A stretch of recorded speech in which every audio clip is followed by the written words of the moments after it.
Tal y como vimos la semana pasada con Peanuts, Calvin y Hobbes es otra tira cómica amada por todos que sufrió muchos cambios a lo largo de sus años de publicación.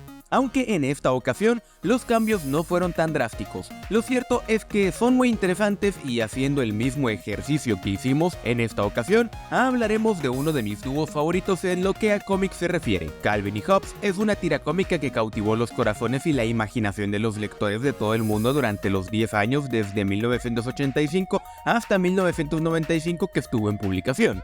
A pesar de su popularidad, es posible que muchos no estén al tanto de algunos de los detalles extraños y extravagantes que aparecieron en los primeros años de la tira. Estos cambios van desde detalles artísticos menores hasta personajes completos que simplemente desaparecieron de la cara del cómic. Bill Watterson es famoso por criticar su trabajo y le gusta perfeccionar su oficio después de cada tira, así que aprovecharemos estos como una excelente manera de mostrar el crecimiento de Watterson como artista y escritor.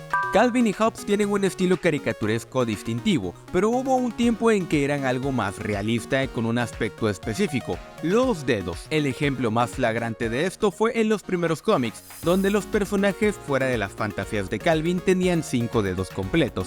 En tiras cómicas posteriores, las personas reales solo tenían 4 dedos. Solo los personajes fantásticos de los cómics de Calvin tenían 5 dedos anatómicamente correctos, o sea, sin notarlo intercambió esta característica. Este primer detalle se corrigió rápidamente en números posteriores y no aparecieron desde entonces, pero este detalle hizo que las bromas sobre cómo la fantasía de Calvin se parecía más a los cómics vanguardistas de los 90 de la época fuera aún más divertida. Y ya que hablamos de las manos, Hobbes es un tigre lindo y por lo general los tigres tienen almohadillas rosadas en las patas. Durante un tiempo Hobbes tuvo esas pequeñas almohadillas en las palmas de las manos. Sin embargo, con el tiempo, Watterson descubrió que las almohadillas distraían visualmente y brindaban detalles adicionales que no necesitaba incluir. Además, cuando las manos de Hobbes estaban coloreadas eran naranjas en lugar de completamente blancas.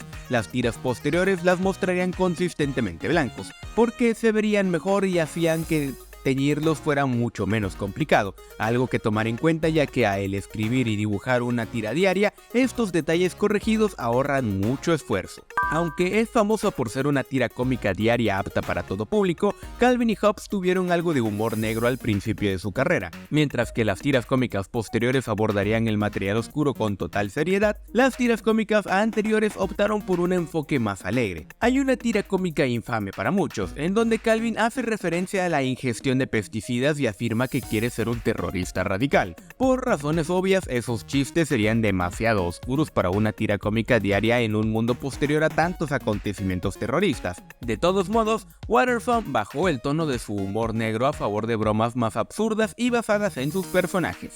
Bill Watterson contó una vez que cuando estaba presentando a Calvin y Hobbes en varias publicaciones, lo rechazaban por tener un elenco demasiado grande. Cuando Watterson lo disminuyó, finalmente lo publicaron, pero eso no le impidió intentar expandir al elenco aquí y allá. Quizás el ejemplo más notorio de esto fue el tío Max, de un arco temprano de la serie en 1988. El tío Max estaba destinado a ser un personaje recurrente, pero lo encontró como una adición aburrida, por lo que se fue volando para nunca ser referenciado de nuevo. Comparado con el tío que nunca más volvió, el caso de la niñera de Calvin tuvo el efecto completamente opuesto. Curiosamente, una vez se pretendió que Rosalind fuera un personaje único, en uno de los primeros cómics dominicales de la serie. Sin embargo, su autor vio el valor de su papel como niñera de Calvin, por lo que se convirtió en una habitual del reparto, una rareza para ese entonces en Calvin y Hobbes. Además, su primer arco de la historia la hizo parecer más como una niñera del infierno que acosaría y dominaría a Calvin en cada oportunidad, algo así como lo que Butch Hartman presentó con Vicky en Los Padrinos Mágicos. Sin embargo, después del primer arco, la escribió para ser una niñera más comprensiva y la mayoría de los conflictos fueron instigados por Calvin, en lugar de que Rosalind fuera la mala. Susie y Calvin son extrañamente el único romance entre comillas que presenta en todo el cómic, pero ni siquiera es realmente un romance. Como muchos a esa edad eran dos niños que apenas se entendían a sí mismos luchando por llamar la atención. Dicho esto, su amor de infantes era mucho más agradable y no tan antagónico como se volvió después. Susie haría muchos intentos por acercarse al hiperactivo Calvin y por su parte Calvin intentó al menos ser un poco más diplomático con ella. Esto no duró mucho porque su relación de niños era mucho más entretenida cuando estaban en desacuerdo. En cierto modo, ese tipo de tensión beligerante era precisamente la forma en la que interactuaban los niños. Al principio de la serie, el hecho de que Hobbs fuera un juguete era mucho más evidente. Hay tiras en las que se muestra a Hobbs siendo tratado como un muñeco por otros miembros del elenco. Incluso Calvin sería algo consciente de que Hobbs no era real, por así decirlo. Un arco incluso tenía como base a un perro robándose a Hobbs como si fuera un objeto. A medida que pasaba el tiempo, Watterson hizo que la naturaleza de Hobbs fuera un misterio, a propósito, especialmente cuando comenzó a tener arcos para sí mismo. Este cambio fue para mejor porque ayudó a hacer de Hobbs un personaje más caprichoso y en última instancia, memorable.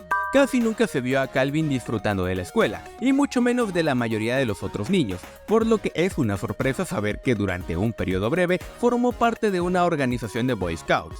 Watterson eliminó esto porque obstaculizaba la dinámica en la que quería centrarse con la historia. Hobbs solo estaba animado cuando la única persona alrededor era Calvin, entonces tuvo que encontrar alguna excusa para que este se separara mucho de la tropa, lo que resultó ser una tarea grande. Al final tomó la decisión más difícil. Si Calvin iba a pasar su tiempo evitando a los exploradores de todos modos, entonces los exploradores no deberían existir en absoluto. Las dos primeras tiras de Calvin y Hobbs muestran cómo este encontró a Hobbs. Aparentemente había creado una especie de trampa para tigres en el bosque y usaba sándwiches de atún como cebo. Terminó atrapando a un Hobbs indiferente, comenzando su extraña amistad. Al igual que Watterson, se arrepintió en un inicio de haber hecho a Hobbs demasiado como un juguete, también se arrepintió de haberle dado demasiada historia de fondo. La existencia de Hobbs solo debería estar ligada a sus interacciones con Calvin. Entonces, una tira cómica posterior lo reconfiguró para que Hobbs conociera a Calvin desde que este era un bebé. Y con esto terminamos con nuestro video del día de hoy. Si eres fanático de las tiras cómicas, entonces coméntame acá debajo de qué otra serie te gustaría que exploráramos sus inicios y los cambios que tuvieron a lo largo de su publicación. También coméntame qué te parecen Calvin y Hobbs.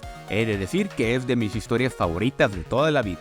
Muchas gracias a todos los que han llegado hasta aquí, su apoyo es muy importante para este canal, así que agradecería que me regalaran un like y que se suscriban si todavía no lo han hecho. Un abrazo muy grande a todos, en especial a Emanuel de la Luz, Blastoise916, Nightwing y Gabriel Gibran Hernández por ser gatonautas fieles y hacer posible este contenido. También muchas gracias a ti que nos sigues de cerca. Yo soy Valder, nos vemos del otro lado de la imaginación de Calvi.